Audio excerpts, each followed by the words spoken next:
Hello everybody, it is Tuesday, which means once again you are stuck with me. I am JD and welcome to Tuesdays on Men of the Den.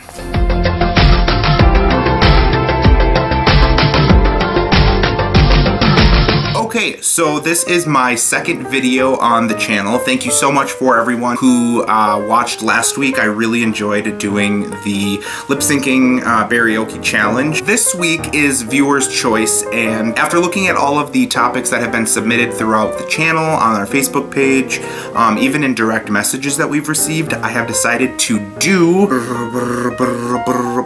the role of faith in my life, a topic that is brought to you by follower Daniel Flores. So thank you so much for submitting this topic. I think this is a really important topic for us to discuss, especially in the queer community. Let's dive right in. First off, I would like to point out that I am Jewish.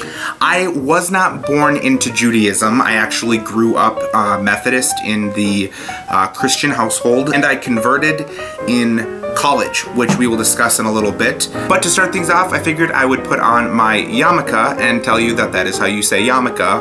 It's not yarmulke or yalmulki or yalmilky. I've heard it a lot of different ways, but it is yarmulke. Most often this is worn by Jewish men when they are practicing their faith, whether it be at temple or in public. Some men wear it all the time. It all depends on how you follow your faith, especially in Judaism. There is multiple different kind of branches of Judaism, just like there are in Christianity, where you have like Methodists and Lutheran and Catholic and Baptist. In Judaism, there's also multiple different wings of the faith, and mine in particular happens to be Reformed Progressive Judaism, which is a very progressive form of Judaism. The faith is something that called to me when I was going through a really difficult time, as I'll discuss in a bit. A lot of people will ask me about like the Christian equivalent of my kind of branch of philosophy when it comes to Judaism, and I honestly think like non-denominational open free churches that accept everybody. That's kind of what I have come to accept as my wing of the Jewish faith. So I'm gonna pop my yarmulke on, and let's get this yarmulke on. That was a terrible joke. All right, so to kind of kick things into the direction of what led me to my faith, I want to start off by saying that I respect people of all faiths, all faith journeys, whether you're agnostic, atheistic, Catholic, Buddhist, whatever you are. I fully respect it, and I think it's absolutely amazing that you have found something that you can follow through, whether you are theistic or not. For me, my journey, as I said before, I started out as a Methodist when I was younger. I was baptized and confirmed as a Methodist in the Christian church, and I sort of separated away from Christianity quite a bit when I was in middle school into high school. As many of us can probably attest to, coming out and getting ready to come out and getting close to coming out is a terrifying experience, and when the world around you, particularly that of religion, tells you that you are a horrible person and that gays are bad, and that you shouldn't cave to all these bad things, it can be difficult to identify with a religion when you are gay or trans or anything that is normally outside of that religious scope. And I separated from the church quite a bit. I went to college and I kind of went on my own, and I started finding my own journey. In my sophomore year of college, I did come out. I came out to my friends, my family. Oh, we have a chihuahua. She hasn't converted yet. We're waiting to have her bar mitzvah. Yeah, that joke happens a lot. Anyways, we focused a lot in my studies on biology and science. I started out college as a pre-medical major. In my junior year of college, I actually switched over to a public health degree. I actually switched universities in my junior year of college. I transferred from St. Cloud State University to the University of Minnesota in Duluth. Shortly after becoming a student at UMD, I went out with some friends, and I was actually the survivor and victim of a sexual assault, a physical assault, and ultimately what is led to believe a potential homicide. And I survived, and I came out on the other side, and I was a very different person when I woke up in the hospital the next day. When you become a survivor of something that you did not choose to be a part of to begin with, it can be an incredibly difficult journey to try and find some formulation of who you are, why you exist, and why you do what you do. It was actually through a program known as PAVSA. It was the Program for Aid of Victims of Sexual Assault, that they paid for all of my hospital bills, the investigation bills, my medical bills, including medications, x-rays, my rape kit. They paid for everything. They paid for my post-assault counseling. I mean, absolutely everything they paid for it, so that as a survivor of rape, the last thing I had to worry about was medical expenses. I could focus on me. And through that program, I became a very staunch advocate for PAVSA. For a while after the assault, I kind of treaded about the world with great caution out of a lot of fear that I had. And after overcoming some of that fear, I was lucky enough to be in a program in public health with the most amazing girls on the face of the planet. One of them who actually was at the hospital when I woke up from being unconscious, and they really, I credit them so much with my ability to kind of bounce back afterward and become such a staunch advocate for programs like this and for reducing sexual assault on not only college campuses but pretty much across the world. Through my advocacy work, which is ultimately why I ended up running for the state legislature, I have done work on the Lady Gaga and Joe Biden It's On Us campaign. I do a lot of advocacy work for sexual assault causes because of it. It was actually through that, when I was working on fundraising, that I spoke with the local rabbi in Duluth who happened to be gay. And we had set up a meeting, and he had given me a lot of different pieces of scripture to read to kind of come to terms with not only who I was, but how the Jewish faith represented people who might be going through something like I was going through. Because of that, I started to get really invested and really interested in what the rabbi had to say. Meeting with the rabbi and reading some of the Torah, I became not only fascinated with the religious ideology of Judaism, but I started to feel like I could relate with it and connect with it. And this particular rabbi, he was very, very progressive. It was Reform Judaism. And something about it just felt right. And it wasn't some miraculous spiritual overtaking of my life.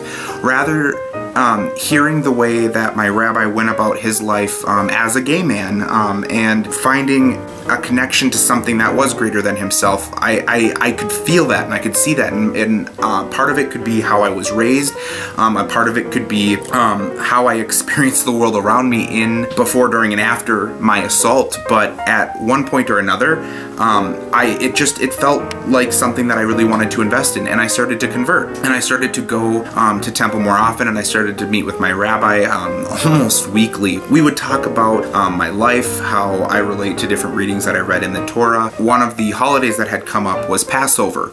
Passover occurs around Easter, kind of. It happens in the spring, and I wanted to have a Passover Seder, or I wanted to be a part of a Passover Seder, which is something that a lot of people have probably heard before. And Passover Seder consists of a very structured meal that occurs as a form of a celebration. And I attended Passover, and over the wine and the traditional food, I just started to connect with this community of people that I have never met before in my entire life. I hadn't met most of these people, and I had this incredible Passover Seder where we did our readings, and we talked about the things that make us happy and the things that made us proud to be alive. And it was very, very, very, very, very meaningful. And I started to really work on my transition just after college, up to just a few years ago, when I started to meet with different rabbis throughout the state of Minnesota and the surrounding states, and I started to attend temple more often, and I would go and I would discuss my personal life as a reflection of what I was reading in the Torah. And I started to find that from a cultural perspective that I fit in. Now, a lot of people are probably wondering, how can you be a part of something that so many people in it say you're bad? Well, I'm an American, and there are a lot of Americans who don't think I should belong here. I live in the state of Minnesota, and I don't like the Minnesota Vikings. There are a lot of different things that people are a part of that we don't necessarily agree with, but alas, here we are, and it's kind of fantastic that all of us are so different. It makes us kind of exciting. For me, it was about finding the right group, and I think that even within Christianity, within Islam, whatever it may be, you find a group of people that you associate with on the same level, and you connect with them. And I think that is something that a lot of people need to realize occurs in religion. I'm not a part of religion because I'm a sheep or my eyes aren't open, or I haven't seen everything. My particular facet of Judaism is very accepting of science. It's very accepting of the world around us, understands that pork, while by the book it shouldn't be consumed because it is a hoofed animal that doesn't chew its own cud. That's a fun fact for you. A lot of us also see that pork is a sustainable, clean form of food, and so there's a lot of different things that are taken into consideration when one is a part of a religion, and that's one of them for me, is that I do truly understand that there is a separation of a lot of the understanding that occurs in a lot of different religions. So I would suggest don't necessarily clump all Jews in one category, all Catholics in one, Christians, whoever you are. The more that we throw each other into a box that we're supposed to be, the less accepting we make the world. And I think that's been a driving statement for me, is that the more we assume somebody else should or shouldn't be a part of something, the more closed-minded we're actually creating the world. So I know that this isn't the most popular thing to say in the LGBT community, the bear community, whatever you may call it. Religion doesn't hate you for who you are. People within that religion might not like you for who you are, but the religion itself, any book you read, whether it be the Torah, if it is the Quran, if it's the Bible, you look at these pieces of literature and you need to realize that they were written a long time ago, but they were also written from a place of peace. Most people don't know that Islam and being Muslim, there is such a strong level of peace associated with Islam, and that's something that I never knew before. I grew up thinking that it was just bad and they were scary, but there's so much peace involved in Islam. And just because we have been socially taught that it is bad to be a Muslim because they're all terrorists, that's an awful train of thought, and that's actually the kind of thinking that I became so opposed to, that when I converted to Judaism, I was like, heck yeah, I'm a Jew, like, bring it on, Jewism. And I openly discuss my religion, not in a way I don't expect anybody to convert into my religion. I don't expect anybody to all of a sudden want to become Jewish. I mean, if you have questions, I absolutely encourage you to ask them, but I'm so open about it because I truly think that people need to be open-minded about things that you have already created preconceived notions about.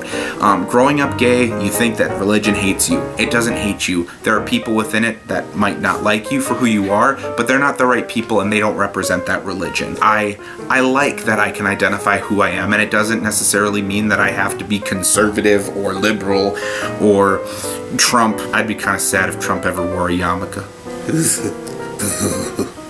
Yeah, we're not going to talk about that. Kind of being biased myself there, but we all have our reasons.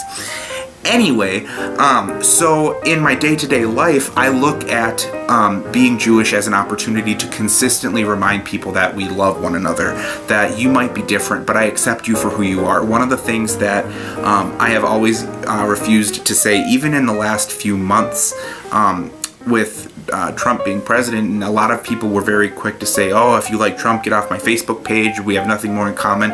I'm genuinely kind of upset that there are people within the community that think that he's a great president for Jewish people, Muslims, people in the LGBT community, because there is rhetoric that's being said that's hurting people, but it's because of my faith that I don't say that all Trump supporters XYZ. One of my great friends that I met in Hawaii that I'm still friends with today, we're both friends on Facebook and we debate all the time and we love debating.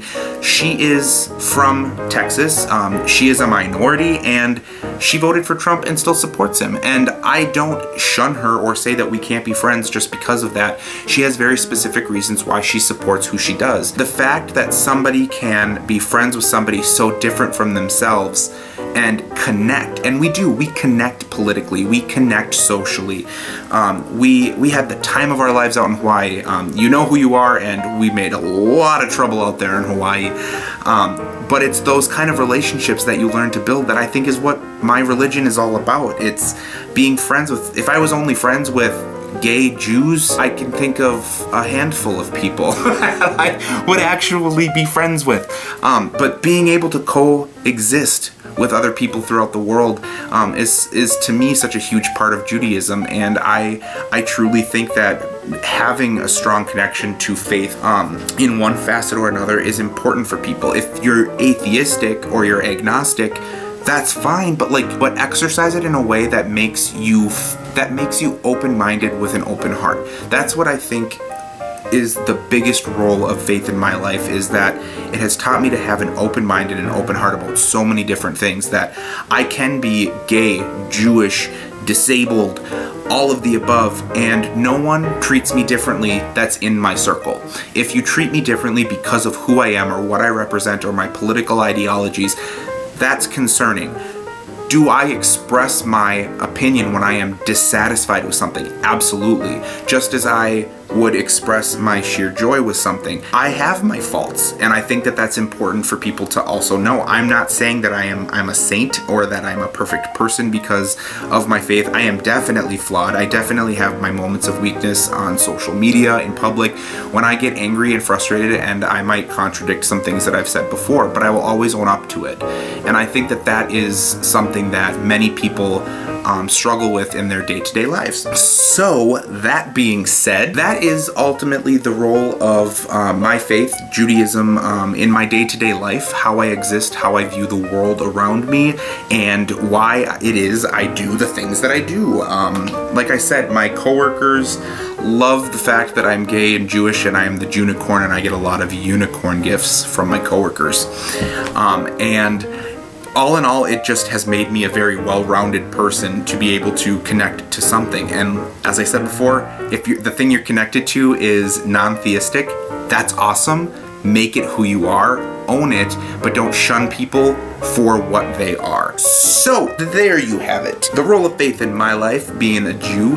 And as always, if you have any questions about any of the material that you see in my video, please feel free to comment down below or on Facebook and let me know what your thoughts are. If you have questions about my faith, why I chose to do what I do, why I do what I do, why Judaism, whatever it may be, feel free to add it down there and I will personally comment back, and I'll answer as many of your questions as I can, as honestly as I can and as I am able. So if you like this video, go ahead and hit subscribe up above, hit a like down below, share with your friends, and as always, thank you for watching Men of the Den, and I will see you next week. Bye!